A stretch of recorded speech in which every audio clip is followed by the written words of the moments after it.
Should you still become a UX designer in 2023?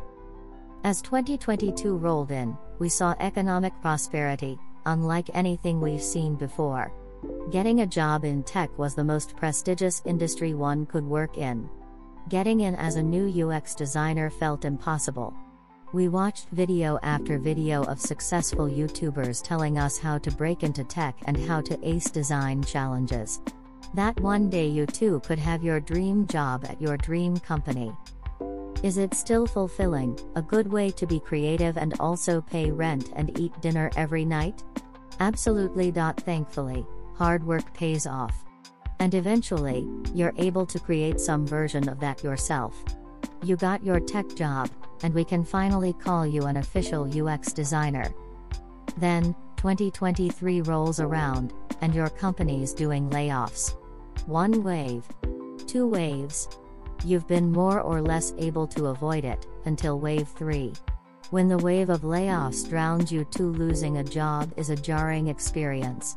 You can't help but think about what you did wrong. That it's personal. It's additionally awkward when you're not fired. When your manager tells you how great of a designer you are, while also telling you they couldn't or didn't advocate for your position. Much of the time, especially in 2023, it feels like the writing is on the wall.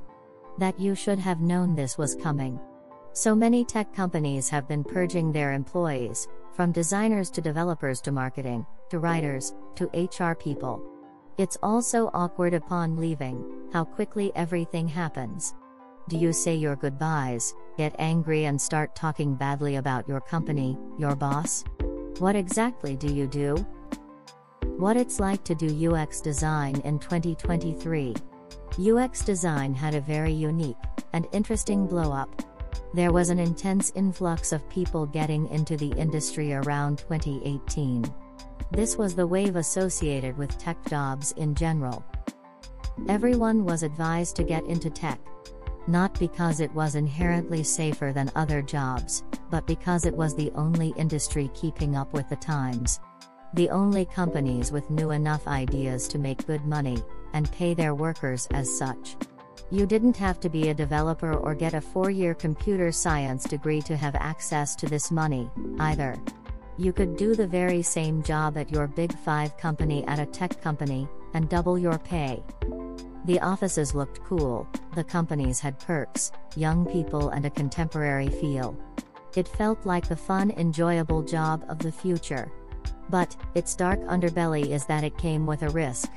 A lot of instability. UX design fell into most of our laps. For the most part, many people had never heard of it before being told to get into it.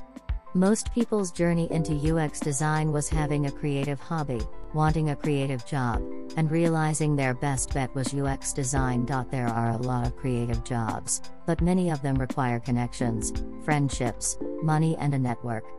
It may be impossible for an average small-town person to have.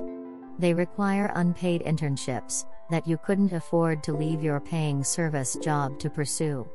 UX design equalized that. With a strong portfolio and an eye for web design, anyone had a shot. And you'd make a generous, livable wage. You could use your creativity to some degree, though it isn't painting, art, or writing, and you would be able to live a lot more comfortably than a painter, artist, or writer. It felt like a no-brainer. But then enough time passes and it starts to feel like any other office job. You must convince your PM to do your projects, even though they'll take more than one sprint. Your manager is constantly breathing down your back for updates on a project you've already updated her on. She's constantly a roadblock. Budgets are tight. Your team is shrinking. Everyone around you is deprioritizing design, while you're advocating for the existence of this position endlessly. You must convince your PM to do your projects, even though they'll take more than one sprint. Your manager is constantly breathing down your back for updates on a project you've already updated her on. She's constantly a roadblock. Budgets are tight. Your team is shrinking. Everyone around you is deprioritizing design, while you're advocating for the existence of this position endlessly.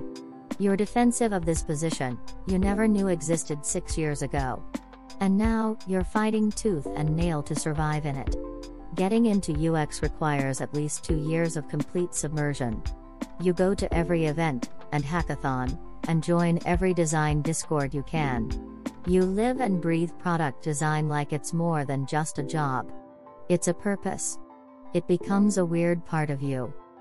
It's not an ugly or beautiful part of you, but it's painful sometimes. Most of the time you don't need to pay attention to it, but sometimes it gets irritating. Sometimes it hurts. So is it still worth it? Yes, it's always going to be worth it. Firstly, because we exist within capitalism. So, having a job that pays you competitively will always be worth it. Is it still one of the better industries to be in? Also, yes. It's not perfect, but the competition when it comes to the best way to compete within capitalism isn't crazy. Is it still fulfilling, a good way to be creative and also pay rent and eat dinner every night? Absolutely.